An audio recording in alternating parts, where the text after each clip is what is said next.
국고채 대폭락이라, 이런 공포는 처음이라.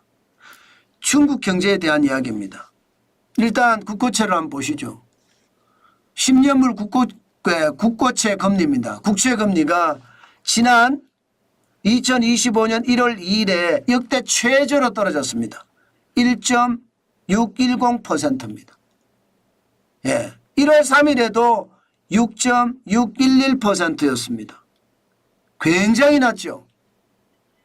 이 국채금리가 이렇게까지 떨어진다는 것은 여러분, 중국 경제가요 굉장히 어렵다는 거예요.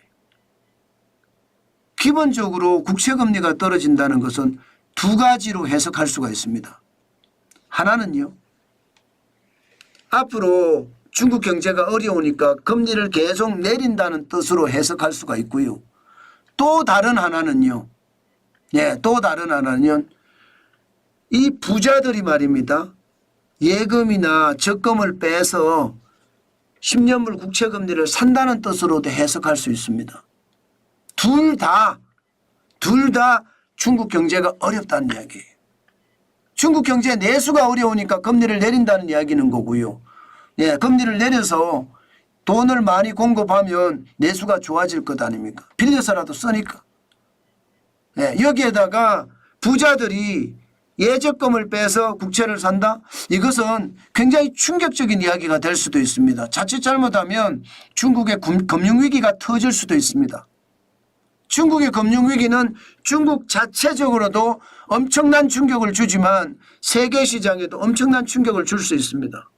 예를 들어 부자들이 예금은행이나 혹은 뭐 제2금융권에서 돈을 빼서 채권을 산다고 쳐요. 근데 그게 많아. 그래서 지금 채권 금리가 떨어지는 거거든요.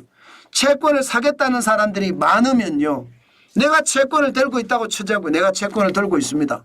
그러면 사는 사람한테 이자는 좀 덜 받을게, 그렇게 되는 거죠. 그럼 채권 금리가 떨어지는 거예요.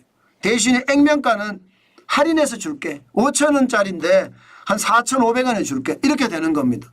그래서 채권 금리가 지금 엄청 떨어지고 있는 거거든요. 시장에서는 지금 중국의 10년물 채권 금리가 워낙 많이, 국채 금리가 워낙 많이 떨어지니까 야, 이런 공포는 처음이다. 이거 자칫 잘못하다가는 중국 경제가 중국몽이라고 했는데 중국망이 되지 않겠느냐, 그런 이야기도 나올 정도입니다. 실제로 지표를 보면 소매 판매 그렇게 나쁘지는 않습니다. 10월에 4.8%고 11월에 3.0%거든요. 나쁘지는 않잖아요. 그렇지만 시장의 예측치, 다시 말해서 정부가 경기 부양 1탄, 2탄, 3탄에 천문학적인 돈을 풀었는데 소매 판매가 저것밖에 안 올라가? 3%밖에 안 올라가? 시장의 예측치보다 굉장히 낮다는 게 문제죠. 낮다는 게. 그게 시장의 위협이 될 수 있다는 거고요. 또 하나는 주택입니다. 일본이 말입니다, 부동산이 망가지면서 잃어버린 10년, 잃어버린 20년, 잃어버린 30년이 차례로 다가왔었잖아요.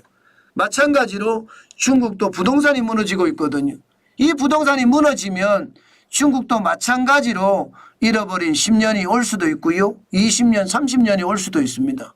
그만큼 중국 상황은 지금 예상했던 것보다가 나쁘다, 이렇게 얘기합니다. 예, 그만큼 시장을 저는 바로 봐야 된다고 봅니다. 주식시장도 바로 반응을 하고 있거든요. 2025년 1월 3일에 중국의 상하이 종합주가지수가 3211.43까지 떨어졌습니다. 이게 부양을 하면서 계속 올라갔잖아요. 9월에 부양을 하니까 9월 말부터 부양했거든요. 그러니까 10월 8일에 3,489.78까지 올라갔다가 10월 17일에는요 3,169.98로 떨어졌습니다. 그러다가 12월 12일에 좀 올라갔어요. 3,461.50. 그러나 그때부터 계속 내리막, 지금도 내리막이에요. 그러니까 공포스럽다고 이야기하는 거죠. 돈을 푸는데도 그게 시장에 영향을 크게 미치지 못하니까 주가는 곤두박질 치는 겁니다. 아마 중국의 상해 종합주가지수는 더 곤두박질을 칠 거예요. 돈을 계속 풀겠지만 미중 충돌은 예정된 수순이고요. 예, 그 예정된 수순에 중국의 상황은 굉장히 충격이 될 거다. 그렇게 예상을 합니다. 물론 중국의 충격은 우리에게도 충격이 될 겁니다. 그렇기 때문에 여러분 우리 경제는 사면초가인 거죠. 중국의 어떤 침체 그리고 유럽의 침체 여기에 미국의 보호무역주의 우리 입장에서는 참 최악입니다. 그렇지만 예, 하늘이 무너져도 솟아날 구멍이 있다고 했으니까 노력하면 길은 있을 거라고 저는 생각은 해요. 그 길이 너무 험해서 문제죠. 지금 중국의 상황 진짜 좋지 않죠. 우리가 중국의 상황을 계속 주시해야 되는 이유도 우리 경제하고 너무 연관이 많이 되기 때문입니다. 지금 중국이 그만큼 나빠졌다.